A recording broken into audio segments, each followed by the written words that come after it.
at its frontiers.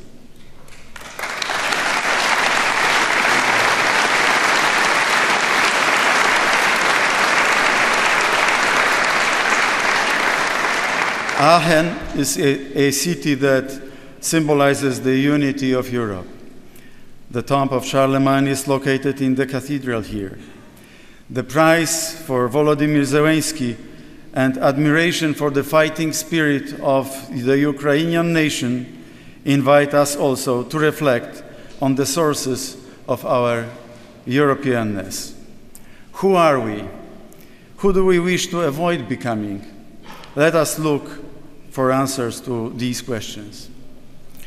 If we want to describe the history of Europe in the last decades of the 20th century as briefly as possible, we can use the concepts of disintegration and reunification.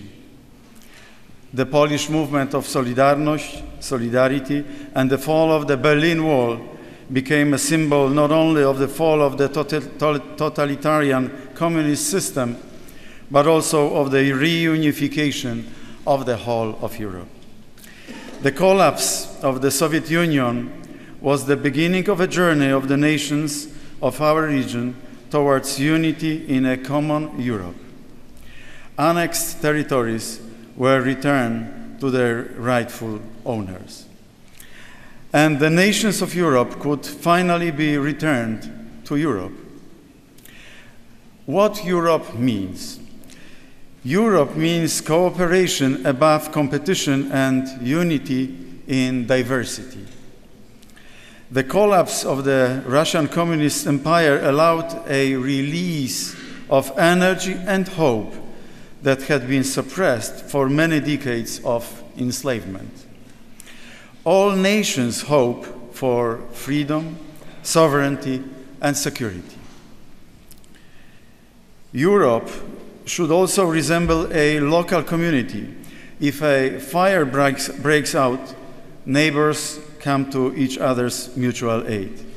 If someone gets sick, no one turns their back on them.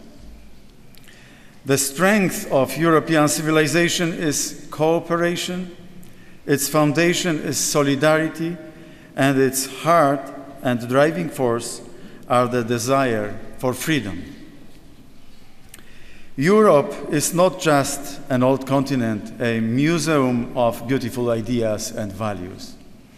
Europe is a living community with a very rich cultural heritage that has radiated across the world for centuries. Enlightenment thinkers in the service of absolutist powers divided Europe into East and West. This division was meant to justify the exploitation of Central and Eastern Europe by Imperial Russia and give Westerners peace of conscience and a sense of moral superiority.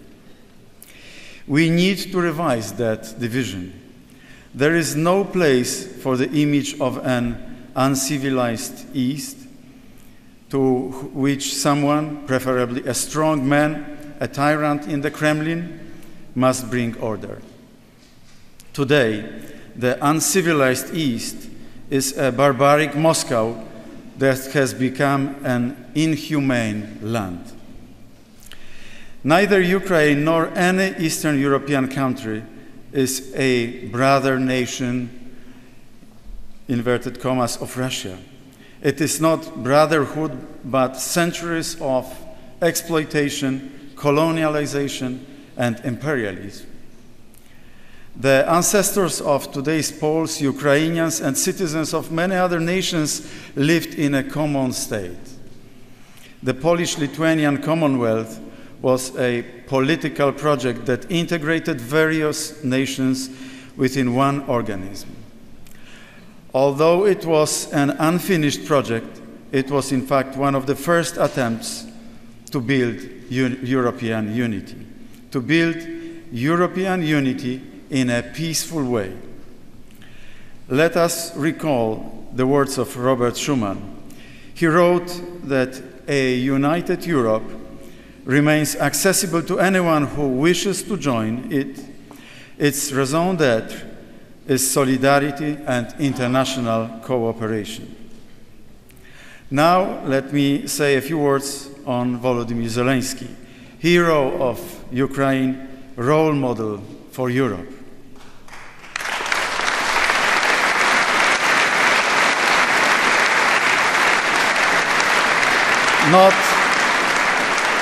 Not since Winston Churchill walked the streets of London during the Nazi bombing has the West had a leader who has so unquestionably risked his own life to defend his homeland. Volodymyr Zelensky did not listen to those who advised him to leave Kiev.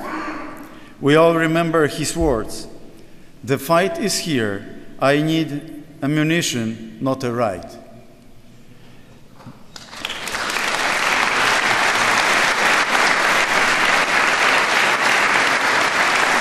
This call has not lost its relevance to this day. In the first hours of the invasion, it became clear that Volodymyr Zelensky was a great European leader. He became a true hero within 24 hours. Volodymyr Zelensky is the most outstanding leader on an international scale in the 21st century.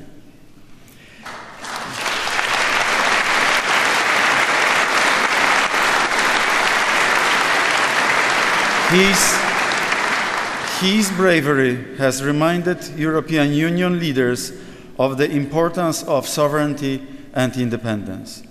It is a value for which nations are ready to shed blood in the 21st century. Were it not for the heroic attitude of Volodymyr Zelensky, the European Union would now share a very long border with Russia. Putin would have gained the opportunity to destabilize not only our region, but all of Europe. President Zelensky is a role model for every political leader. We can learn from him what true leadership is all about. The war in Ukraine is an opportunity for the nations of Europe to engage in reflection. How can it return to the foundations of a united Europe? There would possibly be no war if the temptation of domination had not prevailed over the principle of equality.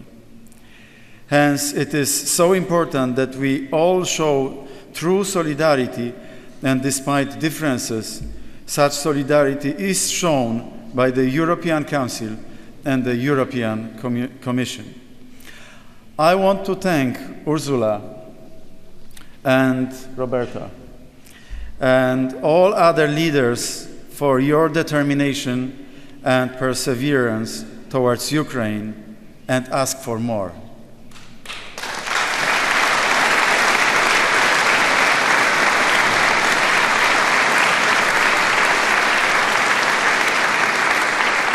Our European humanism too often went hand in hand with willingness to make a pact with evil. Compromise and appeasement in such a context only prolongs conflicts and the suffering that dictators inflict on innocent people. This was the case of Hitler prior to the Second World War. This was the case of Putin after Georgia and Donbass and Crimea 2014. The attitude of the Ukrainian people, the solidarity of Poles with their neighbors, and finally the decisive response of the European Union to the call of defending Ukraine have proven that the greatness of Europe is still alive and well. It is the ability to reach consensus, to get rid of the temptation of domination by the strong over the weak, that distinguishes the free nations of Europe from Russia's empire of evil. In Europe, there is no longer masters and subjects, no longer a center and its periphery. There is also no room for hegemony. Ukraine longs for such a Europe, a community of sovereign nations. President Zelensky reminds us that every nation's voice should be listened to with equal attention. Russia is anti-Europe, the antithesis of the Commonwealth.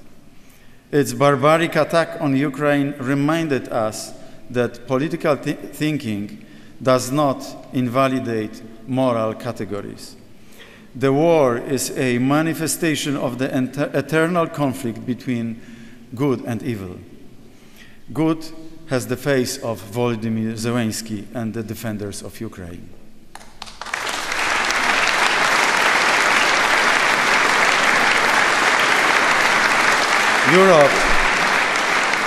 Europe upholds the dignity of the human person, freedom of speech, and the separation of religious and temporal powers.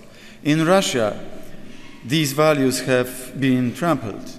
In Russia, the citizen is a mere pawn, speaking the truth as a crime pursued by the censors, and the church is an organ of the state.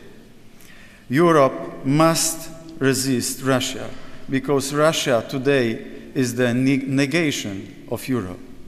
In Russia, the order of values has been overturned completely. Lying is called truth. Ukrainians are called Nazis. Enslavement is called liberation. And an unwarranted invasion is called a special operation. Russia's legacy is only common misery, common enslavement, and common suffering. Finally, we must not lose sight of the vision of a Europe united but rich in diversity, a Europe in which all countries, regardless of their size and economic potential, have equal rights. Finally, of a Europe bound together by solidarity. Dear Volodymyr, when we came to the besieged Kiev 2.5 weeks of the war, I assured you we would not abandon you. It was your personal courage and fortitude which was key to defending Ukraine, and therefore today's ceremony is one of the symbolic examples of Ukraine's integration into the European family.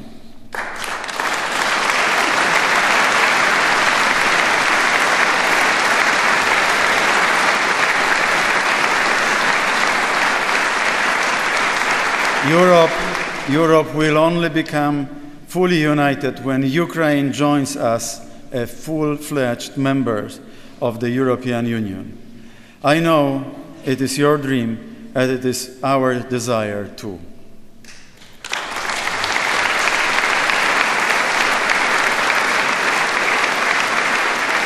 As long as Ukraine is divided, Europe is divided. As long as Ukrainians give their lives for our freedom, the heart of Europe bleeds. We must also not forget the thousands of Ukrainian children kidnapped by Russia. As we express the hope that Ukraine will soon be free, we speak also for them. Today, once again, we as a European community stand before a test. We must learn from the harsh lessons of history. Now, before it is too late, let's give today's winner something more than a prize. Let's give Volodymyr and the Ukrainian nation our full support. Only in this way will we truly strengthen peace and security in Europe. Volodymyr Zelensky is the man who reminded us that the president is more than an office. It is to be with his people to death and life. In the center of Berlin, there was a sign, "Das ist nicht unser Krieg." This is not our war. One word of that sign was changed by someone, and it now says, "Das ist auch unser Krieg." This is also our war. The anonymous graffiti expressed what too many people are still afraid to admit. Yes, This war concerns us all. This war will decide what kind of Europe our children will live in. Will it be a Europe that has shattered the legacy of freedom, or the Europe that restored order to the world? This is perhaps the most important test of our lives. And we are running out of time. Volodymyr Zelensky and his nation need our action here and now. Let us stand for freedom. Let us stand for Ukraine.